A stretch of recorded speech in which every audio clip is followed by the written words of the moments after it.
Hello বন্ধুরা, সবাইকে জানাই শুভ ষষ্ঠীর অনেক অনেক শুভেচ্ছা ও শুভ সকালের অনেক অনেক শুভেচ্ছা।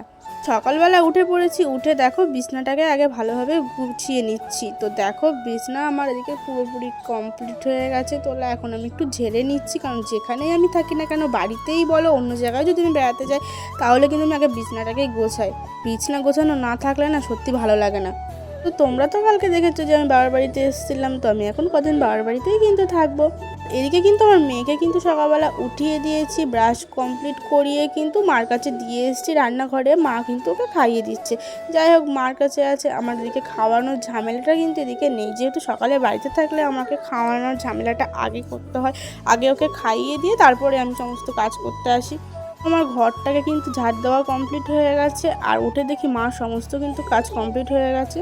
এসে চুলটাকেও বেঁধে নিলাম, তো চলে এসেছি রান্নাঘরে। আর মা দিয়েছে কিন্তু চা বিস্কুট, খেয়ে নিয়েছি। আর এদিকে দেখো মা রান্না করেছে, আজকে যেহেতু ষষ্ঠী তাই জন্য কিন্তু লুচি, আর এখানে করেছিল আলুর তরকারি। এটা সকালের জন্য, দুপুরে আবার অন্য কিছু হবে। তো কি হবে সেটা তোমাদের সাথে অবশ্যই শেয়ার করে দেবো। আর এখানে আমার একটা ভাইজি বসে আছে, আর এখানে দেখো আমার মেয়ে খাচ্ছে। ভিডিওটি কেমন লাগলো অবশ্যই কিন্তু জানিও। দেখা হচ্ছে পরের ভিডিওতে। টাটা।